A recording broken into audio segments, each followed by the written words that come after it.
Hi, everyone. It's Emil. It's Emil Guillermo. Emil, Amok to you. We come to you live on this Emil Amok's Takeout.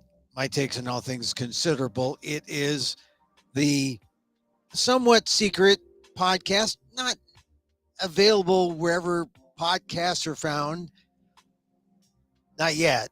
I mean, they could, but why not? Well, because we like to do these live.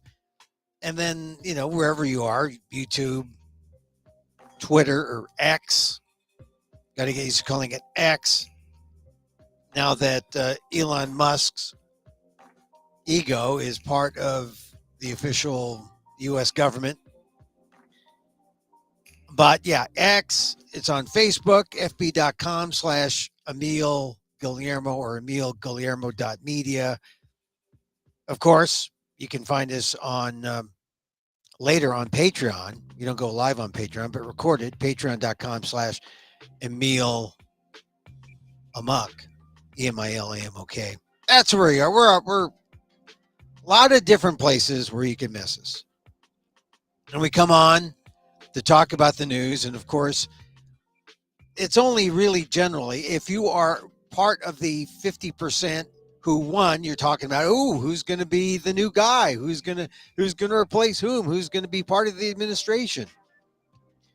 Or if you're the other 50%, you're saying, oh my God, it's doom and gloom. It's post-mortem-depression because everyone's wondering what happened. Because it's like we were going full steam ahead, not us, but not me, but the campaign. The campaign for the losing side was going 100%, 1,000%, full speed ahead, and then suddenly it just stops. And so there's a kind of emptiness that we're feeling, and it's appropriate that we had Veterans Day yesterday, and there was the vice president with Joe Biden, and they were there honoring Veterans Day. And most people had the day off, if you were a federal employee, certainly. But everyone else, it was just sort of like a working business holiday, right? No one really stopped, paid attention. Official government things did. There was no mail. But there was the vice president. I must imagine it takes every ounce of backbone and courage to stand up after coming so close. I mean, one thing we must know, it was not a landslide, right? It just was not a landslide. It may be slightly more than 2 points, maybe as low as a point. We still have votes being counted in California. And so when you think about that, my God, it really is still a 50-50 nation. And the post-mortem is, what could we do? I mean, we are in an age where the margins of victory. I mean, if you look at the Olympics, this was an Olympic year. Olympics is maybe somewhere in the nether portions of our memories, our mind. Remember how all it takes to separate first from second, gold from silver, just a flash. You were there too, but the person who gets just a little bit more ahead, they win, they get the gold. I mean, that's the kind of election this was. And so you can imagine it's still depressing to think about, well, what could we have done? What happened? Why did more people than we imagined went to vote for Donald Trump? What was the appeal? And you see so many things, like in the news, they're talking about, well, people who voted for AOC, people who voted for the squad, the leader of the squad, some of them voted for Trump. And I think a lot of it is just, at some point, it's not ideological. It's, do you like the people? Do you like the personality? And I can see a lot of people say, yeah, I'll vote for you, AOC. I like you. But what about my problems? And then they look at Trump and they say, yeah, I'm going to vote for Trump and AOC. They're not running together. They're not running against each other. So everyone is sort of a la carting. They're a la carting when it comes to politics. It's not about, oh, she's a Latina, I'm a Latina, I'm voting for her. Oh, he's a white guy, I like the white guys, I'm voting for him. We've gone beyond that. This is a new kind of identity politics, and it's not about, hey, I like them. That's an Asian, I'm going to vote for the Asian. Now, Asians have had this issue.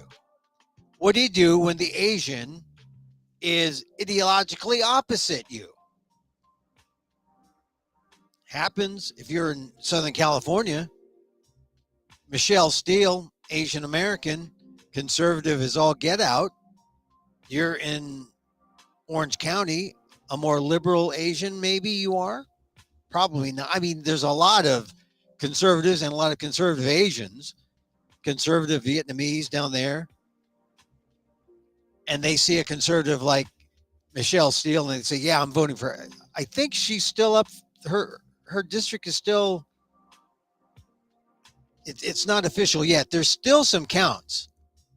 Like I noticed Katie Porter's old district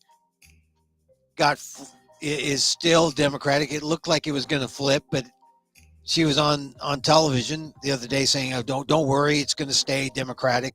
This is the way the votes are counted. And Whitesides down there in her district has won, has been declared the winner. So, but to get back to this idea that, Asians, we know what it's like to find a conservative Asian, and you may not be conservative. I mean, you see the peel off of, minority people of color voters. I mean, gone are the days of the 95, 98% people of color voting together for that one Democratic candidate. And now we see the erosion, and it's more like 1 in 3 voted for Donald Trump. What do we do? Or what does it say?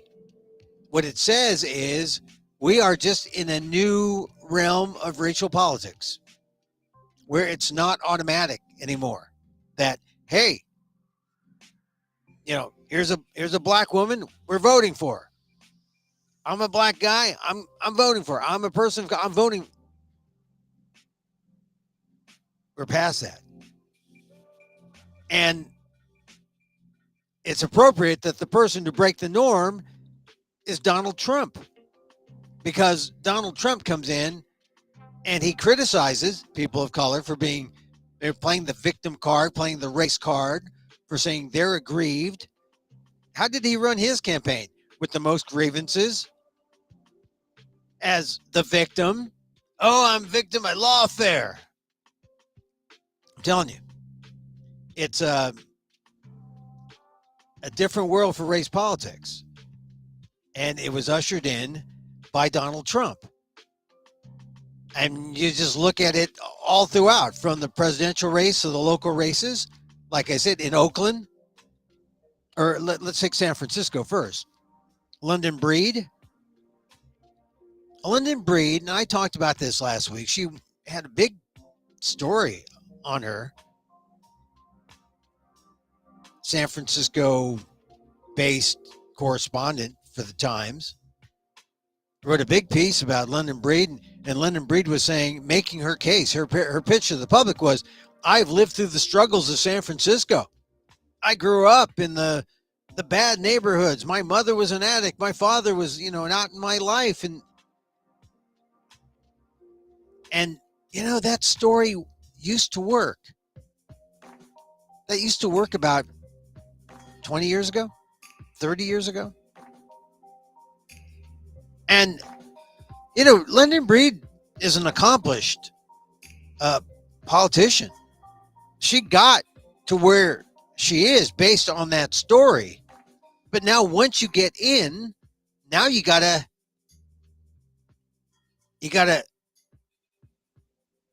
you got to create some other story based on your solutions to problems of the electorate that put you in office.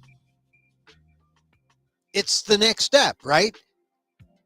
The first step, you say, yeah, we need inclusion. No one's here of your color, of your gender. You're qualified, get you in. And now everyone's gone meritocratic and they want to say, well, what have you done? And it's part of the evolution of race and politics. Inclusion first, yeah. All right, now you're included. Did you perform?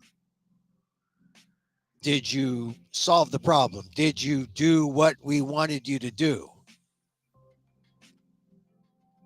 And in critical races, that issue becomes more important. It's not just, oh, hey, there's a black, there's a brown, there's a woman, there's a gay, there's a... I want representation. Boom, I'm voting for that person. We've gone beyond that. That's just my take on what happened with London Breed.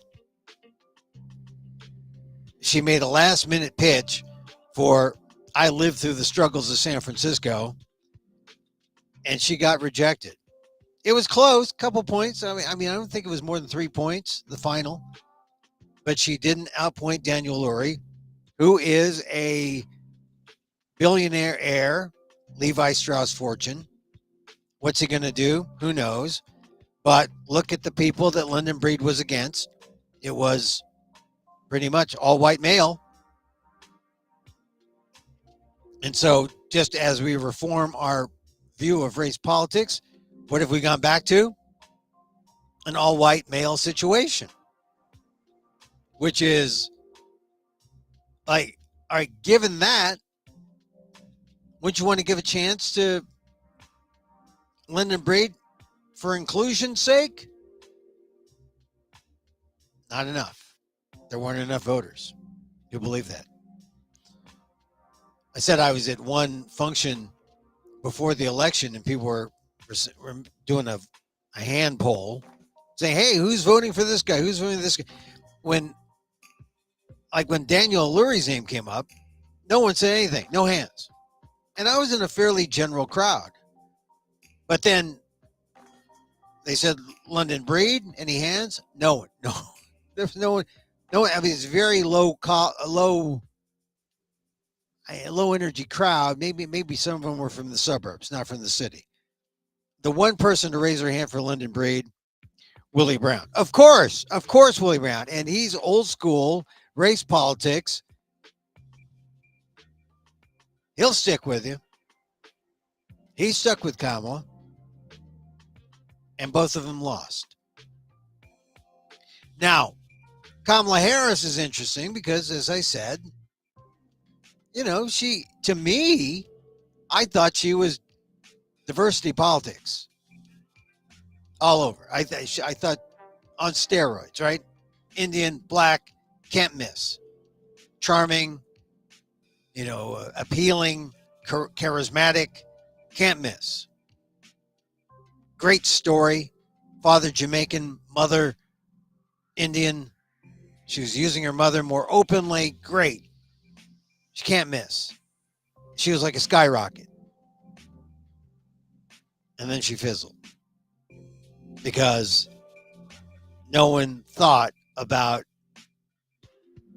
how people would come to that crossroads and see Kamala or Trump. Who's solving my problems? Who is going to do what for me? And they weren't sure about Kamala. And they blamed Biden. They blamed her on Biden, or blamed, they saw what happened the last 4 years and did not separate her from Biden. I asked a lot of Latinos when I was in Vegas recently, oh, why don't you like Harris? Oh, she's had 4 years. That was a standard line from Trump MAGA voters. And it was one that Latino males that I talked to adopted. And it just seemed to be enough. The representation, the likability wasn't enough for Kamala Harris. The questions on the economy, the questions on what are you going to do for me? What have you done for me? And you can't fall back on the origin story. Yeah, I'm a middle class person. I grew up in Oakland, Berkeley. She didn't even mention Canada, how for a few years, part of her growing up was in, I believe it was Montreal, when her mother worked at a university there. But this is where we're at with identity politics, with the origin story, because origin stories are powerful, and they used to get us to a place, because you could say, there's no one like us here. And if you have someone who is at least as good, as smart, as capable, wouldn't you want that person? Wouldn't you want to select that person to replace or to fill your vacancy?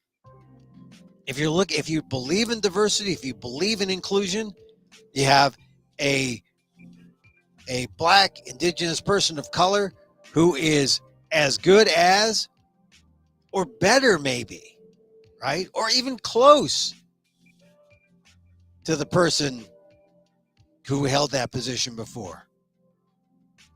You'd say, I've been looking for y'all, all my life. Come on, come join us. But it's, and like you said, that might work the first time, the first job.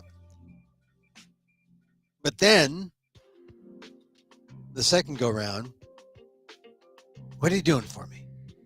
What have you done? Did you solve a problem? No. And so that's Harris. That's what happened with Harris. And then you look at the Oakland situation with the recall efforts. Pamela Price, the Alameda DA, and Sheng Tao, Oakland mayor. Pamela Price, I think officially, has been recalled. I believe Sheng Tao has also, because you need just a simple majority, and the recall vote was 60% at least. I think it was like 65 for Price. So they're both out, and both had accomplished some things in their political careers. Pam Price was seen as a civil rights leader. Really, Sheng Tao was considered, wow. I mean, she pulled herself up from nothing to something admirable. Now it's not good enough. They had their term, or they had part of their term. They did not solve problems. The people got impatient. They got angry. And a broad coalition, including Asians, said no to Sheng Tao. Pam Price, same thing. Broad coalition. It wasn't just all, anti-black, anti-BIPOC. It was a broad coalition, and it just brings it back to, what have you done? How have you solved the problems that you face in your job, that the people face in Alameda County, in the city of Oakland? And I guess going forward, this is going to be the way it is. Answer the problems, or at least communicate and let your people know that you are working on it, so they'll give you another chance, because there was no mercy in the recall effort. Usually recalls are emergency ploys that are done only when, it's like utter emergency, right? It's like you don't really do a recall. You give the person the benefit of the doubt, let them work things out, and then boom, Now you have. Now you have you know, some data to see, oh, how bad they are or how they didn't do what they did. And then you vote the next time and you vote them out. But you give them a chance. So anyway, that's Oakland, that's San Francisco, that's the nation, that's a general post-mortem. People weren't voting for a fellow Latino, a fellow African American, a fellow person of color. I guess that's good. I guess. It means a different way of communicating with those voters if you want them to stay with you. If you don't want them to stay with, if they, if they're free agent, it's kind of like a free agent thing, right? You can't rely on that old civil rights coalition. There are new coalitions based on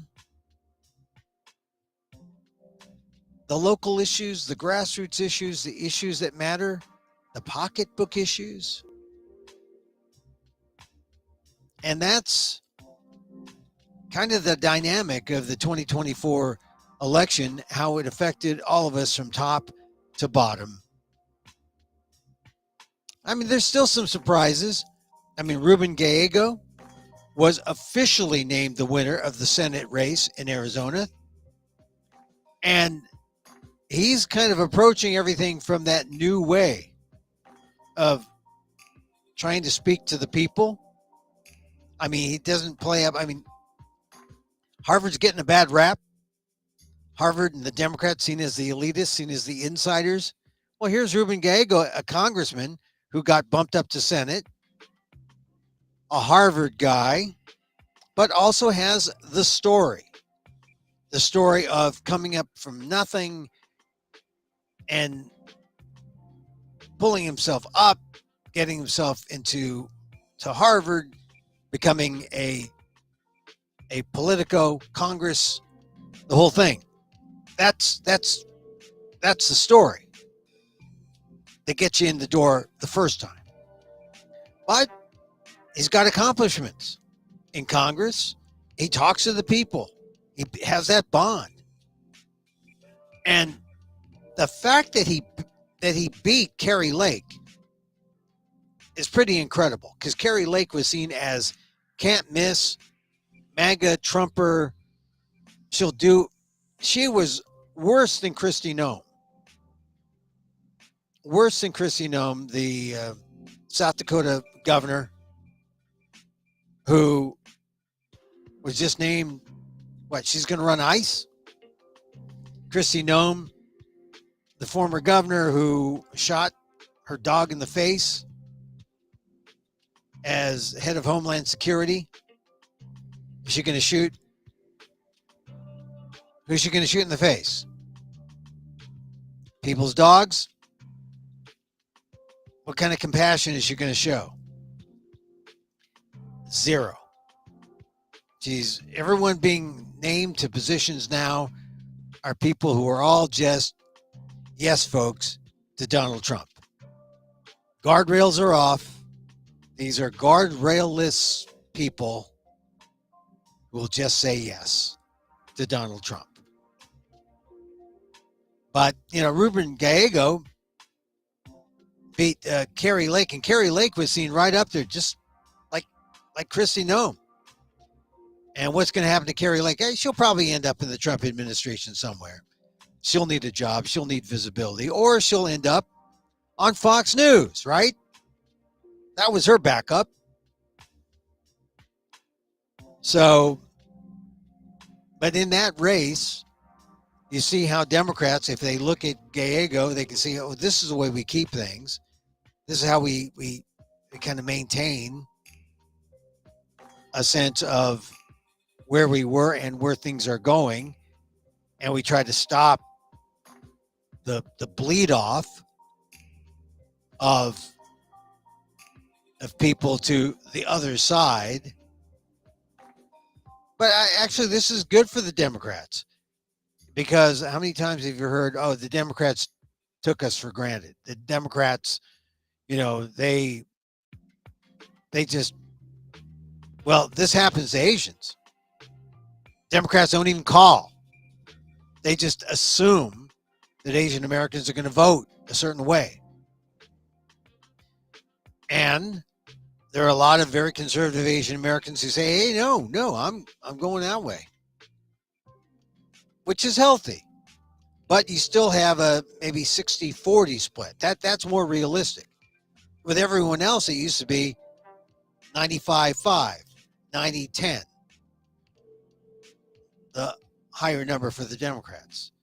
And now everyone is going the Asian way, which is kind of interesting, actually. Everyone going that 60-40 way, it's going to change the rhetoric. It's going to change politics. And I saw a number. Someone said 2 million Filipino Americans voted. There are just 4 million Filipinos in the United States. So 2 million voted. Not bad. Not enough to swing any one area. Although in Nevada, they were hoping that that would help. Maybe it helped in the Senate race down there, which was won by the Democrats. Very tight Senate race there.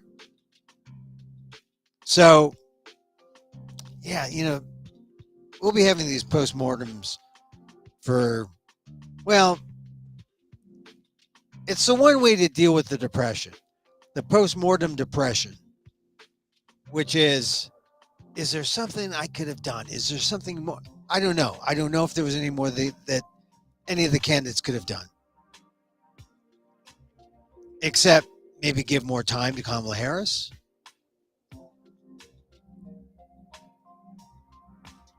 And the recall effort, I mean, this is why, if everyone's just looking at your record, yeah, the time to get things done is when you first got in with a plan to solve the problem. And then you can come back and say, here's what I did. And to the degree that you bond with your electorate, they'll give you a chance or they'll cut you loose. So I just want to say a couple things about, the most of the big news stories of the day are about who's going to be picked, who's going to get a job. Kristi Noem, we told you, she's going to be head of Homeland Security. All the yes people.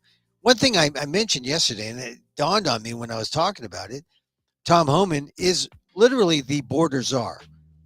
And you have border czars because you don't want people to be subject to Senate confirmation, like you would for a cabinet position or one of these other, positions, of topping one of the major bureaucracies in the administration. But a czar, anyone could be a czar, and so Homan kind of fit the bill, but it's unclear what Homan's role really would be, because there's no official czar post.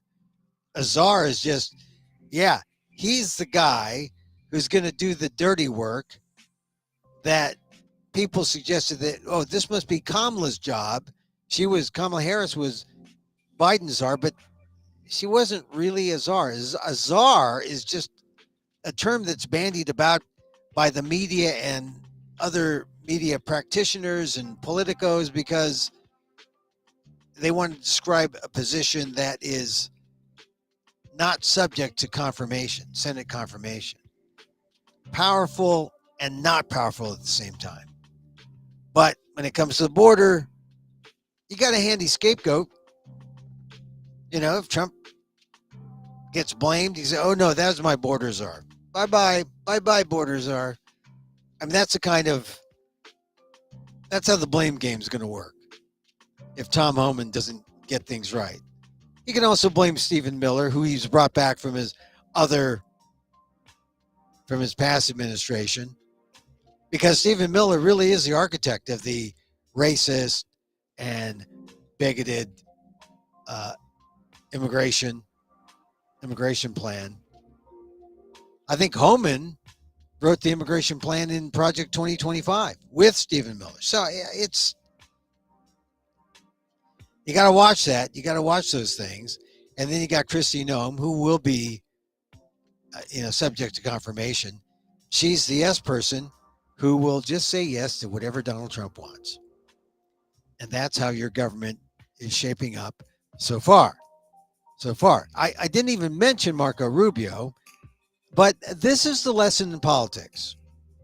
If you want to go far, if you want to say that being the man reported to be Donald Trump's choice for Secretary of State, then Marco Rubio's career is one that you want to closely follow, because he starts off really attacking Trump. 2016, he was seen as the Latino hope. He was a guy with a story. His father was a waiter in banquet halls. Oh, this guy had the immigrant story to get him through the doors. And then it's been hard working his way up to senator and working his way through primary battles with none other than Donald Trump. Because in 2016, they were talking about Marco Rubio for president. And he was the future of the party. The Latinos were going to come and vote Republican. And it was going to happen that way, ultimately. But then Donald Trump came in and just blew away Marco Rubio. You remember all the squabbles. Oh, little Marco. And then Marco Rubio, they were debating. It was the Arnold Palmer debate in 2016. It wasn't known as the Arnold Palmer debate, but that's what it was. They were debating genital size. And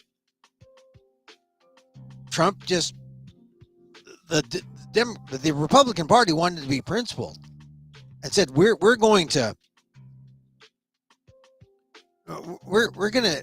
make this the big tent inclusive party, the Republicans. And then Donald Trump came in and said, not that way. We're going to build a wall. We're going to, he's hate, bigotry, viciousness, all that. So Donald Trump won 2016. And that's where the evolution of the party. Won in 2016, lost in 2020, wins again in 2024. The Democrats thought they had answered the Trump problem, but they didn't. And so now this is where we're at. And now look at Marco Rubio. From being the guy who led the charge against Trump, now he is seen as Secretary of State, the next Secretary of State in the Trump administration. I mean, he's a hawk when it comes to China. So for my Asian American friends out there, not sure what that means. That means, well, and it would have to be a hawk toward China and not toward Russia, because Russia, Putin and Trump they're going to gang up on the Asians. But it makes me wonder about what happens if the hawks on China go after China. What will they do with people who are Chinese here in America? How will that trickle down and affect not just the Chinese? Because this happens when you talk about the China virus. When Trump talked about that, it didn't just impact the Chinese. They went after everyone who looked Asian, including the Filipinos. including Koreans, Thais, you name it. No one discriminated. So when you have a China hawk as Secretary of State, being the no guardrails for Donald Trump on the China issue, how will anti-Chinese sentiment trickle down to the community? And will that result in anti-Asian hate? That's what you got to ask yourself. And if you see people being deported because of undocumented status, how many, let's not just think Latino, let's broaden it out and think Asian. How is that going to affect Asian Americans? And I say Asian Americans because it's not just going to be the undocumented. It's going to be citizens who, if they're too young, you heard Tom Homan say the other day, well, we'll just deport them all. If you don't want to separate them, we'll just deport them all. And then you got some real problems. Asian Americans. And you know the thing about Marco Rubio being a hawk on China. And I've mentioned this before, but you know, we've seen them go after scientists and universities. Would they go after ordinary Chinese people?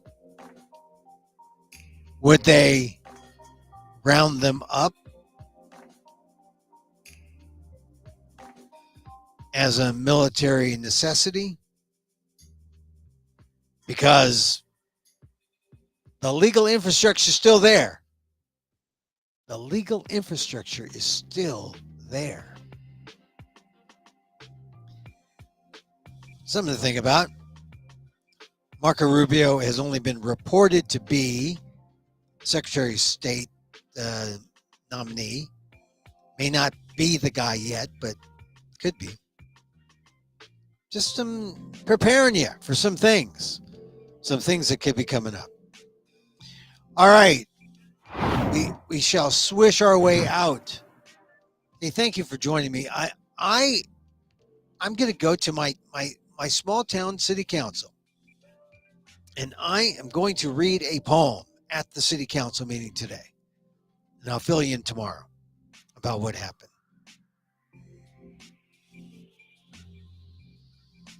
You know, it's exhausting. You know, this post-election. I hope you're taking care of yourself. I hope you're just taking some time, you know, maybe meditate, maybe I've been doing my laughter yoga.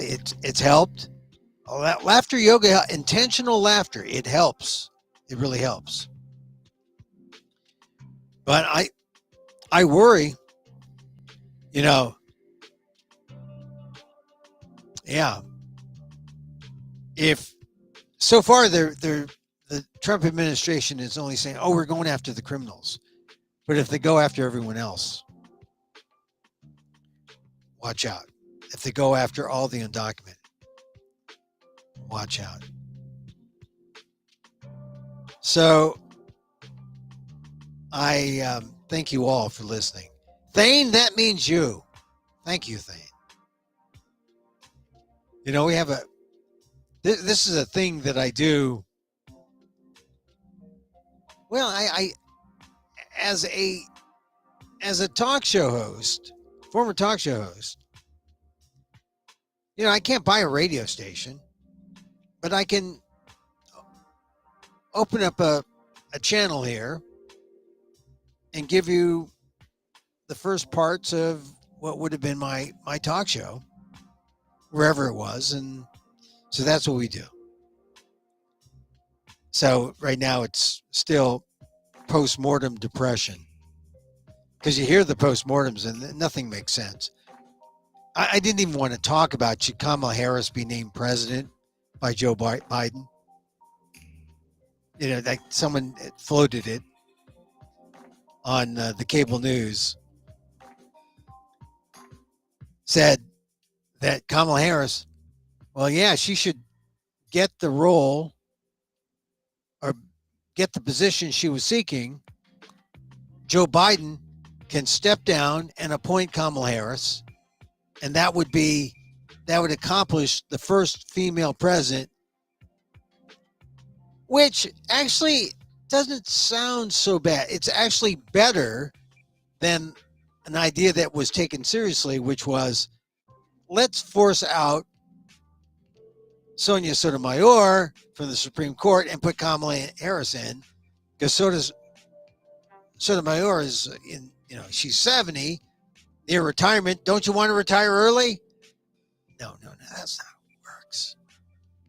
So of the ideas out there, this is not a bad idea for ceremonial purposes for Joe Biden to step down, appoint Kamala Harris. I don't know. Plausible, but probably not going to happen.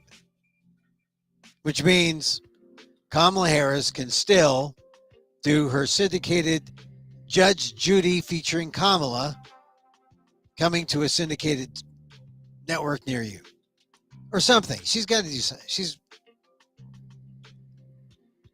offered to do commentaries or something on 60 Minutes. Maybe. I don't know. I just think that that's part of the post-mortem-depression, that we don't know what's next for the Democrats.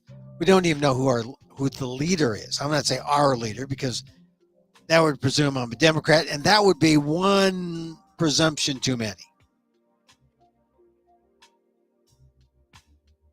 So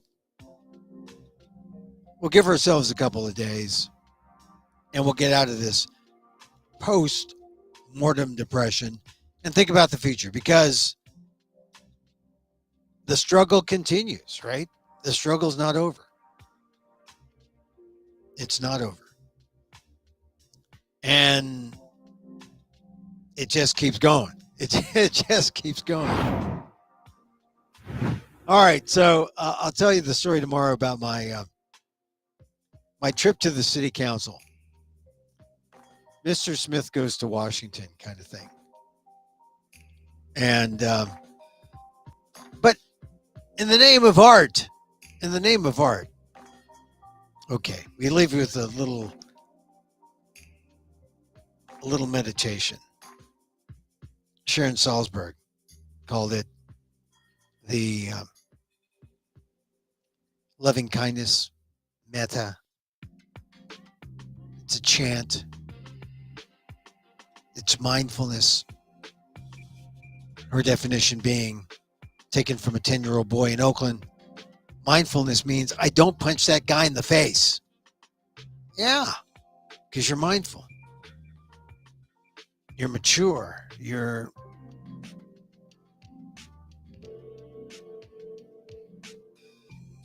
just know punching that guy in the face would not be the right thing.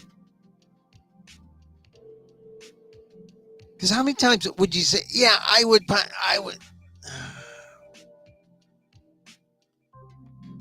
This is where meditation comes in, especially loving kindness. Because when you offer the love out there, you can't punch anyone out. You can't punch anyone. When you're offering love, you can't punch anyone. It's hard. And then you offer the love out there, and it comes back. It comes back to you. You say, oh, how did I ever have those negative thoughts about that person? I guess it can work in politics too. And so, as I wish for me, I wish for you. May you be safe. May you be happy. May you be healthy. And may you live with ease. Emil Guillermo here. Hey, thank you. Thank you for being here. Patreon.com/Emil Amok for recordings. What else? The Marsh on the 18th. 1062 Valencia Street. I do my show. Emil Amok. Amok Monologue 69. I did it on the 4th. It's going to change. It's going to be different. See it on the 18th. 1062 Valencia Street, San Francisco, 7 p.m. Monday. That's why they call it Monday Night Marsh. Go to themarsh.org/Monday/night-marsh-stream. Till next time. Mahal.